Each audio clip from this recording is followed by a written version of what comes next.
Hello बच्चों। तो बच्चों आज के लेक्चर में हम लोग लेक्चर को कंटिन्यू करेंगे जहां पर मैं आपको करवा रहा हूं न्यूमेरिकल्स, और वो भी बच्चा इलेक्ट्रिक चार्ज एंड फील्ड के क्लास 12 में फिजिक्स का चैप्टर चल रहा है, जहां पे मैं आपको इलेक्ट्रिक चार्ज एंड फील्ड के न्यूमेरिकल करवा रहा हूं। प्रीवियस वीडियो में क्वेश्चन नंबर 14 तक मैंने करवा दिए हैं। इस वीडियो में हम स्टार्ट करते हैं क्वेश्चन नंबर 15 से। तो चलिए स्टार्ट करते हैं लेक्चर को। बच्चों मेरा नाम है शैलेंद्र शर्मा और आप देख रहे हो मुझे अपने प्यारे से यूट्यूब चैनल सुपर क्लासेस पर। तो आज का क्वेश्चन फर्स्ट, क्वेश्चन नंबर 14 बच्चा। क्वेश्चन नंबर 14 पाते हैं, देखिए। तो गाइस क्वेश्चन नंबर 14 की बात करते हैं। देखिए ये भी अच्छा क्वेश्चन है, 2021 के पेपर में पूछा गया है ना, कंसेप्चुअल है क्वेश्चन।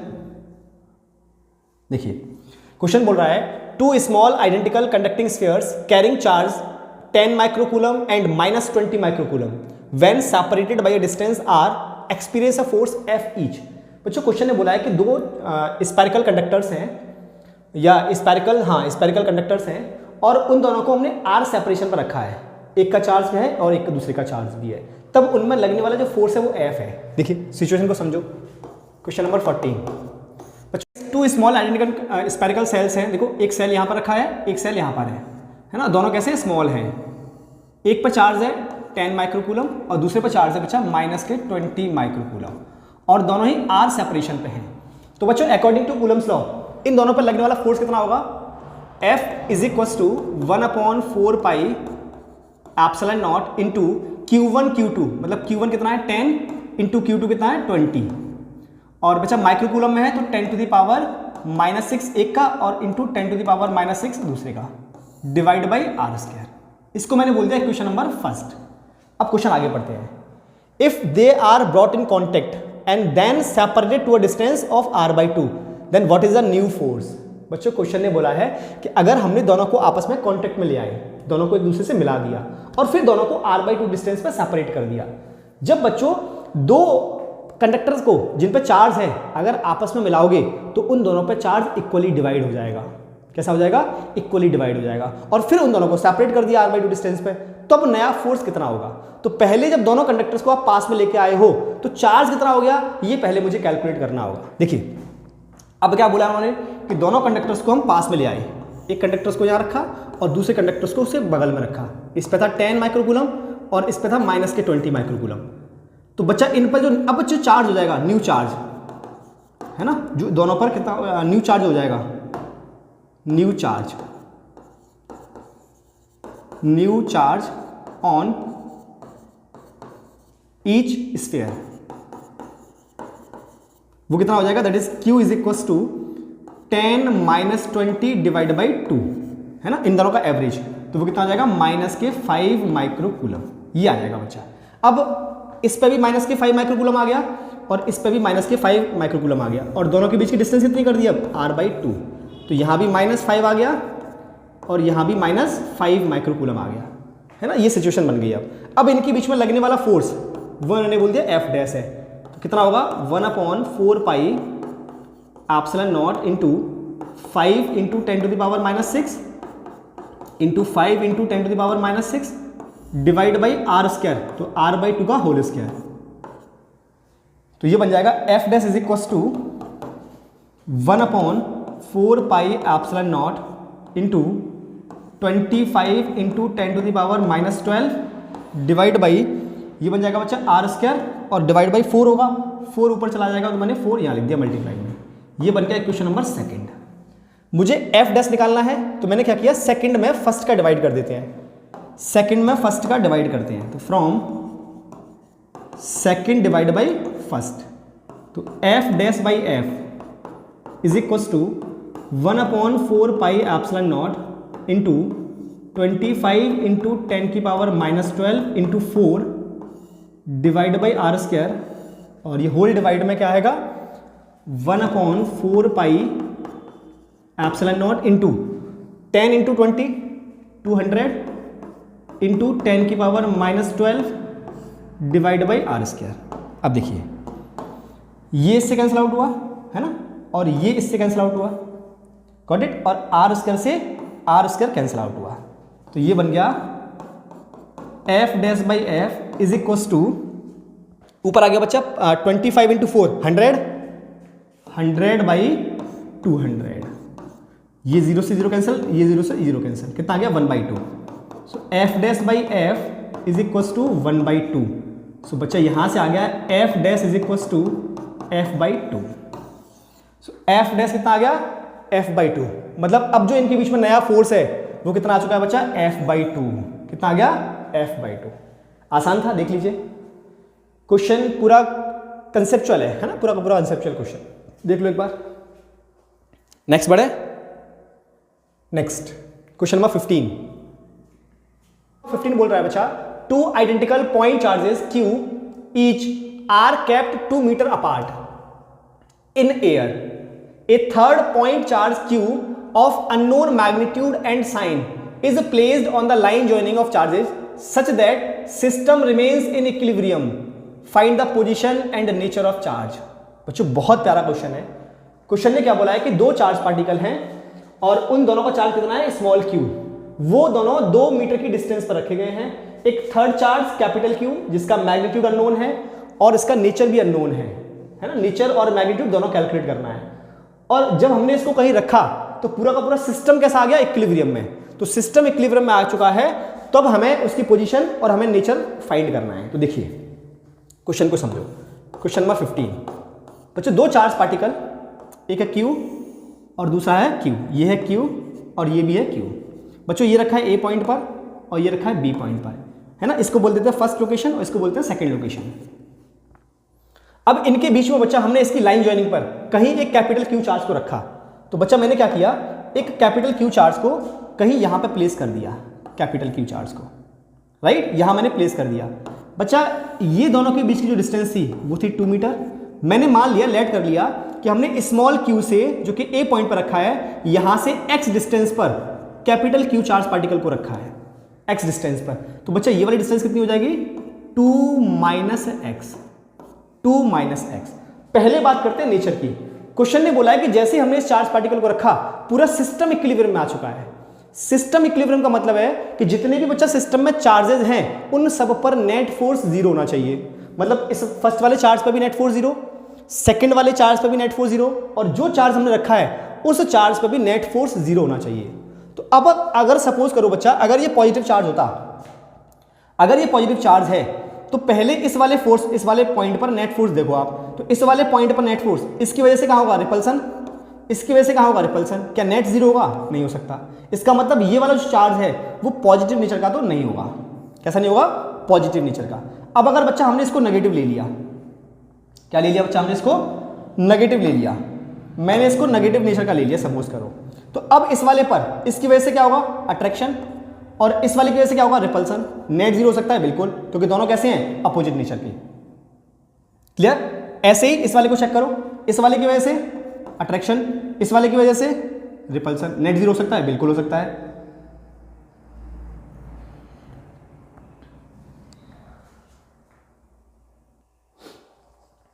अब इस पर चेक करो, तो इस वाले की वजह से बच्चा क्या होगा अट्रैक्शन, इस वाले की वजह से क्या होगा अट्रैक्शन इस तरफ, और इस वाले की वजह से भी इस तरफ होगा अट्रैक्शन। मतलब यहां भी नेट फोर्स 0 हो सकता है। तो बच्चा अब अगर इसका जो नेचर है, जो चार्ज का नेचर है बच्चा, नेचर वो कैसा होगा नेगेटिव। नेचर कैसा होगा नेगेटिव।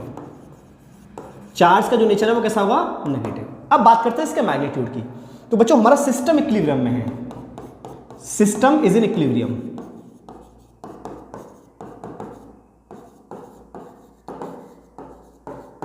अगर बच्चा सिस्टम इक्विलिब्रियम में है तो इस वाले चार्ज पर लगने वाला नेट फोर्स कैसा होगा 0। नेट फोर्स कैसा होगा 0। अब बच्चा अगर नेट फोर्स 0 है तो इस पर दो चार्ज लग रहा है, एक फर्स्ट की वजह से इसको नाम दे दिया F1 और एक सेकंड की वजह से इसको नाम दे दिया F2। मतलब F1 और F2 दोनों आपस में कैसे होंगे इक्वल। तो F1 इक्वल होगा F2 के। अब बच्चा F1 कितना होगा अकॉर्डिंग टू कूलम फोर्स, इन दोनों के बीच में कितना फोर्स होगा 1/4 pi epsilon naught into small q capital Q divide by distance कितनी है x, x का square is equal to 1/4 pi epsilon naught into small q capital Q divide by distance कितनी बचा 2 माइनस एक्स का whole square, 2 minus x का whole square. देखो ये इससे कैंसिल आउट हुआ और ये इससे कैंसिल आउट हुआ, क्या बचा 1/x² is equal to 1/2 minus x का होल स्क्वायर। Got it? इसको उधर ले आओ, 2 minus x divide by x इसका whole square is equal to 1। इसका हटाओ, इधर लगा दो, 2/x minus x/x is equal to 1, ये से cancel out, so 2/x minus 1 is equal to 1 आ गया। कोई दिक्कत? इसको उधर पूछा दो, तो 2/x इज इक्व टू 2, तो x इज इक्व टू कितना आ गया 2/2, और ये से कैंसिल आउट कर दो, सो बच्चा x इज इक्व टू कितना आ गया 1 मीटर। मतलब हमने जो थर्ड वाला चार्ज रखा है बच्चा, जो थर्ड वाला चार्ज रखा है वो ए पॉइंट से कहाँ होगा 1 मीटर की डिस्टेंस पे, उसकी पोजीशन क्या आ गई 1 meter from a first charge, चाहे यहां से ले लो चाहे यहां से ले लो, मिड में रखा होगा। क्लियर है? देख लो एक बार, आगे बढ़े। Next question number 16। Question number 16 बच्चा देखिए, अच्छा क्वेश्चन है और कंसेप्चुअल है ना। क्वेश्चन ने क्या बोला है, 2 metallic spheres A and B kept on a insulating stands are in contact. बच्चों 2 स्पैरिकल मेटेलिक कंडक्टर्स हैं और दोनों आपस में कांटेक्ट में हैं। अच्छा बच्चा, अगर दोनों कांटेक्ट पे हैं तो दोनों पर जो चार्ज का डिस्ट्रीब्यूशन है वो सेम हो गया होगा, मतलब दोनों ही इक्वली चार्ज होंगे, दोनों पर चार्ज कैसा चुका होगा same. A positively charge rod P is brought near the sphere A। अब बच्चा एक पॉजिटिव चार्ज की रॉड हमने A के पास में रख दी, तो जैसे हम पॉजिटिव चार्ज की रॉड A के पास में रखेंगे होगा क्या, A पर आ जाएगा नेगेटिव चार्ज और B पर आ जाएगा पॉजिटिव चार्ज। A पे आ जाएगा नेगेटिव चार्ज और B पे आ जाएगा पॉजिटिव चार्ज। ऐसा क्यों होगा? क्योंकि इन दोनों का जो चार्जेस हैं वो आपस में सेपरेट आउट हो जाएंगे, और जब सेपरेट आउट होंगे तो प्लस की तरफ आएगा नेगेटिव और नेगेटिव से दूर चला जाएगा पॉजिटिव, क्योंकि प्लस और नेगेटिव और प्लस अट्रैक्शन होगा और प्लस रिपल्सिव होगा। तो A पर आ जाएगा नेगेटिव और B पर आ जाएगा positive. The 2 spheres are separate from each other. अब इन दोनों को अलग अलग कर दिया। जैसे बच्चा इन दोनों को अलग अलग करोगे, A को आपने अलग कर दिया और B को आपने अलग कर दिया, जैसे आपने इन दोनों को अलग अलग किया, what will be the nature of charge on sphere A and B। तो A और B पर क्या चार्ज बचा, तो बच्चा A पर आ चुका है नेगेटिव चार्ज और B पर आ चुका है पॉजिटिव चार्ज। आपने सेपरेट कर दिया तो जो चार्ज था वो दिखने लगेगा, तो A पर नेगेटिव और B पर पॉजिटिव। तो हमारा आंसर क्या होगा, A पर नेगेटिव और B पर, तो A पर कैसा आएगा negative charge, it is negatively charged, है ना, ये कैसा हो जाएगा नेगेटिवली चार्ज्ड, और B कैसा हो जाएगा बच्चा पॉजिटिवली चार्ज्ड, है ना, B कैसा हो जाएगा पॉजिटिवली चार्ज्ड। क्लियर है? देखिए आंसर में भी यही है, sphere A will be negatively charged and sphere B will be positively charged. कैसे आया वो मैंने आपको यहां पे कंसेप्ट से बता दिया। क्लियर? बढ़े आगे। नेक्स्ट, ये भी बच्चा क्वेश्चन 16 की तरह सिमिलर क्वेश्चन है।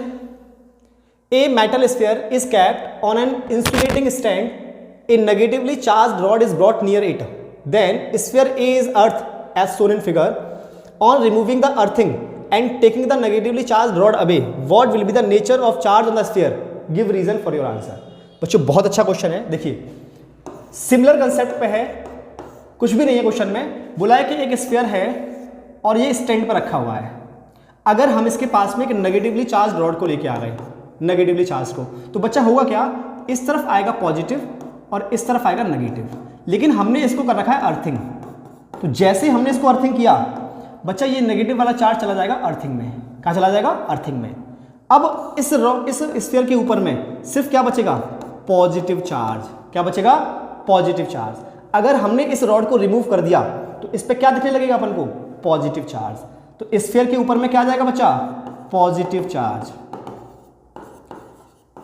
क्योंकि नेगेटिव चार्ज कहां चला गया, अर्थिंग में। तो अब पूछा है कि क्या चार्ज होगा, इट इज पॉजिटिव चार्ज होगा। और ऐसा क्यों हुआ, इलेक्ट्रोस्टैटिक इंडक्शन की वजह से, it is due to induction. Electrostatic induction कहते हैं इस फिनोमिना को, इलेक्ट्रोस्टैटिक इंडक्शन। तो आंसर में भी यही है, sphere will be positively charged, और रीजन क्या है इसका, electrostatic induction, electrostatic induction. Clear है? आगे बढ़े। Next question number 18। Question number 18 देखिए बच्चा, ये कंसेप्चुअल क्वेश्चन है, सुपरपोजिशन प्रिंसिपल से होगा, है ना। 5 point charges each of charge plus Q R placed on 5 vertices of a regular hexagon of side L, find the magnitude of the resultant force on a charge minus Q placed at the centre of the hexagon. बच्चों question ने बोला है कि अपने पास एक regular hexagon है, उस regular hexagon के 5 साइड्स मतलब 5 पॉइंट पर प्लस क्यू चार्ज रखा है और एक हेक्सागोन की जो साइड की लंबाई है बच्चा वो एल है, लेंथ कितनी है एल। तो कितना नेट फोर्स होगा जब सेंटर पे माइनस क्यू चार्ज रखा है, तो सेंटर पे माइनस क्यू चार्ज रखा है उस पर नेट फोर्स मुझे कैलकुलेट करना है। तो देखिए क्वेश्चन नंबर 18, सबसे पहले मैंने ड्रॉ किया एक रेगुलर हेक्सागोन। हेक्सागोन का मतलब जिसमें 6 साइड हो, 1 2 3 4 5 6, यहां चार्ज रखा है क्यू, यहां चार्ज रखा है क्यू, यहां भी रखा है क्यू, यहां भी रखा है क्यू, यहां भी रखा है क्यू, मतलब इसके 5 वर्टिसेस पर बचा रखा हुआ है चार्ज क्यू। 1 2 3 4 और ये 5, 6 वाले वर्टिसेस पर कोई चार्ज नहीं है, 6 वाले वर्टिसेस पर कोई चार्ज नहीं है बच्चा। इसके सेंटर पर हमने एक माइनस क्यू चार्ज रख दिया, तो सेंटर पर माइनस क्यू चार्ज जो रखा है उस पर नेट फोर्स कितना होगा ये मुझे कैलकुलेट करना है, राइट। तो देखिए, तो बच्चा इस पर नेट फोर्स देखते हैं। देखिए इसकी वजह से जो नेट फोर्स होगा वो कैसा होगा, अट्रैक्टिव, क्योंकि दोनों के चार्ज कैसे हैं, ये प्लस ये माइनस, अपोजिट नेचर के हैं, तो वो इस तरफ होगा और इसका नाम है F5। सिमिलरली इसकी वजह से जो होगा वो भी कैसा होगा, अट्रैक्टिव, और क्या होगा F2। इसकी वजह से जो होगा वो भी अट्रैक्टिव, F1। इसकी वजह से जो होगा वो भी अट्रैक्टिव, F4। इसकी वजह से जो होगा वो भी अट्रैक्टिव, विच इज F3। अब देखिए बच्चा, तो गाइस मुझे नेट फोर्स निकालना है माइनस क्यू पर। तो अब देखिए, अब देखो F1 और F4 दोनों कैसे हैं आपस में, F1 और F4 अच्छा दोनों आपस में कैसे हैं, equal and opposite to each other. Equal क्यों है, क्योंकि दोनों का चार्ज इक्वल है और यहां से यहाँ तक कि डिस्टेंस L ये भी इक्वल है। तो F1 और F4 दोनों कैसे हैं, इक्वल हैं और साथ में अपोजिट भी हैं, so they are cancel out. मतलब F1 and F4 are equal and opposite so they are cancel out each other,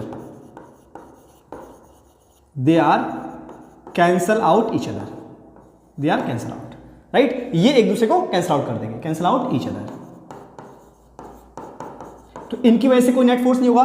दूसरा स्टेटमेंट, अब देखिए F2 और F5 ये भी सिमिलर कहानी में है, F2 and F5 are equal and opposite, therefore they are cancelled out,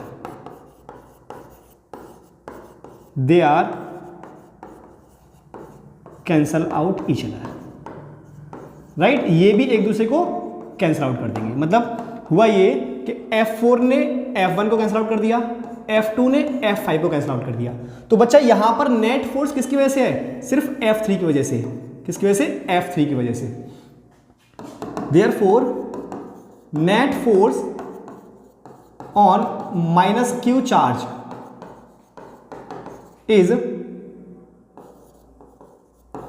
due to Q3, मतलब जो चार्ज थर्ड पॉइंट पर इसकी वजह से है। अब वो कितना होगा कैलकुलेट करते हैं। तो F3 is equal to 1/4 pi epsilon naught into इन दोनों का चार्ज, तो ये भी Q है ये भी Q है, तो Q into Q divide by यहां से यहां तक की डिस्टेंस बच्चा कितनी होगी L, तो L स्क्वायर। तो ये बन गया F नेट किसके इक्वल है, F3 के, और ये कितना है 1/4 pi epsilon naught into Q square by L square. ये आ गया हमारा F नेट, देख लो एक बार, ये आ गया F नेट। क्लियर है, आगे बढ़े नेक्स्ट क्वेश्चन नंबर 19। अच्छा क्वेश्चन है क्वेश्चन नंबर 19। देखिए, two identical conducting balls A and B have charges -Q and +3Q respectively. They are brought in contact which each other and then separated by a distance D apart. Find nature of coulomb force between them. बच्चों इसने तो nature पूछा है, क्या पूछा question में, nature. देखिए क्या बोल रहा है क्वेश्चन ने, बोला है कि अपने पास दो कंडक्टिंग बॉल्स हैं, एक बॉल है ये वाली, इसके पास चार्ज है -Q, और एक बॉल है ये वाली, इसके पास चार्ज है +3Q। दोनों को बच्चा आपस में कनेक्ट किया गया, आपस में कांटेक्ट में लाया गया। तो अब जो चार्ज है वो दोनों पे डिस्ट्रीब्यूशन होगा। और कैसे डिस्ट्रीब्यूट होगा, इस पर आ जाएगा क्यू डैश, इस पर भी आएगा क्यू डैश, सेम चार्ज आ जाएगा। अब क्यू डैश कितना होगा, तो Q dash is equal to that is -q plus 3q divide by 2। ये कितना हो जाएगा 2q/2 और दैट इज q। तो बच्चों इस वाले कंडक्टर पे भी q चार्ज आ गया और इस वाले कंडक्टर पे भी q चार्ज आ गया। अब इन दोनों को सेपरेट कर दिया, तो इसको और इसको सेपरेट कर दिया d डिस्टेंस पे। इस पे भी q चार्ज है और इस पे भी q चार्ज है। तो दोनों पे चार्ज कैसा आ चुका है, सेम नेचर का। जब चार्ज सेम नेचर का है तो दोनों पे लगने वाला कूलम फोर्स कैसा होगा, रिपल्सिव। कूलम फोर्स कैसा होगा, रिपल्सिव। देयरफॉर चार्ज का जो नेचर है वो कैसा है बच्चा, सेम नेचर के चार्जेस है। चार्ज का नेचर कैसा है, सेम नेचर। अगर चार्ज सेम नेचर के हैं तो F कैसा होगा, रिपल्सिव। F कैसा होगा, रिपल्सिव। तो दोनों के बीच में लगने वाला कूलम फोर्स कैसा बच्चा, रिपल्सिव। बात समझ आ गई, क्यों, क्योंकि चार्ज कैसे हैं, सेम नेचर के। देख लो एक बार। तो गाइस कमेंट बॉक्स में कमेंट करके जरूर बताओ वीडियो कैसा लगा, क्वेश्चन में मजा आ रहा है कि नहीं आ रहा है, आप सॉल्व करने की आपके अंदर जो कैपेबिलिटी है वो बढ़ रही है नहीं बढ़ रही है, आप सॉल्व कर पा रहे हो नहीं कर पा रहे हो, कमेंट बॉक्स में जरूर लिखें। मिलते हैं ऐसे अच्छे क्वेश्चनों के साथ में नेक्स्ट वीडियो में। टिल देन जय श्री कृष्ण, जय श्री राधे।